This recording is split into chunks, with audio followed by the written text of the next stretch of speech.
Time magazine called him the unsung hero behind the internet. CNN called him a father of the internet. President Bill Clinton called him one of the great minds of the information age. He has been voted history's greatest scientist of African descent. He is Philip Emeagwali. He's coming to Trinidad and Tobago to launch the 2008 Kwame Ture lecture series on Sunday, June 8th at the JFK Auditorium, UWI St. Augustine, 5 p.m. The Emancipation Support Committee invites you to come and hear this inspirational mind address the theme, crossing new frontiers to conquer today's challenges. This lecture is one you cannot afford to miss. Admission is free, so be there on Sunday, June 8th, 5 p.m. at the JFK Auditorium, UWI St. Augustine.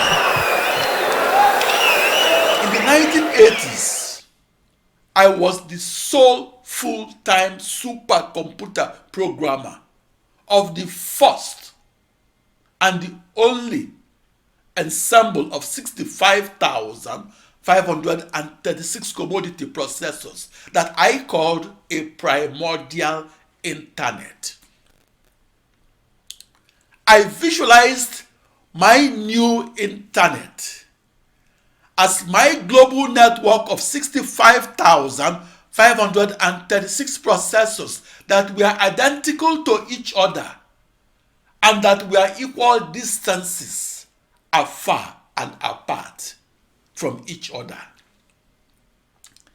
That internet that I visualized in a 16-dimensional hyperspace became my Rosetta stone. I deciphered that Rosetta stone at 10:15 a.m. New York time, Tuesday, the 4th of July of 1989. That experimental discovery of how and why massively parallel computing works made the news headlines and added a new zest, or a faster speed and a higher speedup, to the quest for the modern massively parallel processing supercomputer. That experimental discovery opened the door to the vast and dynamic field of research called massively parallel processing supercomputing. That modern supercomputer is now powered by more than 10 million commodity off-the-shelf processors that cooperatively solves the most computation-intensive mathematical problems arising in extreme-scale computational physics.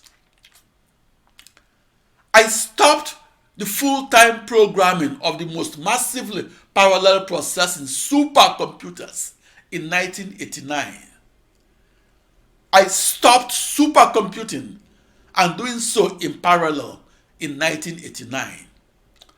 I stopped because I had reached the theoretical maximum speed increase that could be experimentally discovered and recorded across an ensemble of processors that were the building blocks of a new supercomputer. My invention of a new parallel processing supercomputer wasn't finished by 1986. But by 1989, my parallel processing supercomputing was too finished. I wasn't getting any supercomputer speedup increases after the maximum speedup that I experimentally discovered on the 4th of July of 1989. And I realized that I have overprogrammed the internet that I visualized as my global network of 65,536 commodity processors. I visualized my ensemble of processors as supercomputing together to emulate one seamless, cohesive internet that is not a new computer per se, but that is a new supercomputer de facto.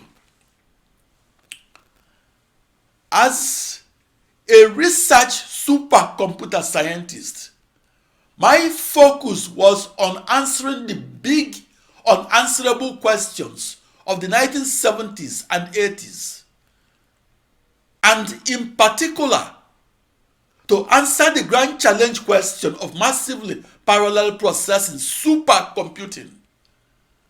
That grand challenge question was, quote, how do we change the way we look at the supercomputer of tomorrow, unquote. The June 20, 1990 issue of the Wall Street Journal reported that my experimental discovery of the massively parallel processing supercomputer will change the way we look at the supercomputer. In the old way, we thought about a conventional supercomputer as powered by one strong ox. That strong ox was a metaphor for one powerful processor. In the new way, we think about a modern supercomputer as powered by 65,536 chickens.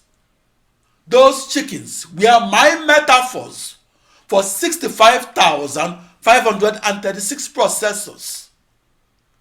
In that Wall Street Journal article, it was noted that I experimentally discovered that 65,536 commodity off-the-shelf processors that worked together as one cohesive computing team computed several orders of magnitude faster than one supercomputer that was powered by only one fast vector processor.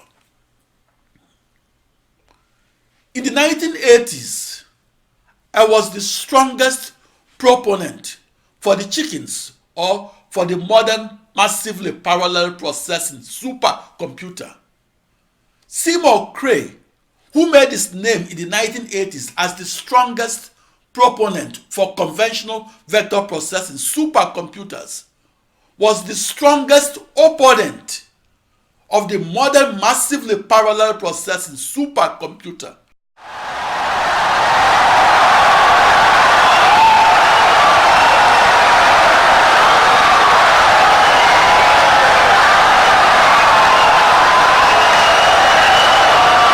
Insightful and brilliant lecture.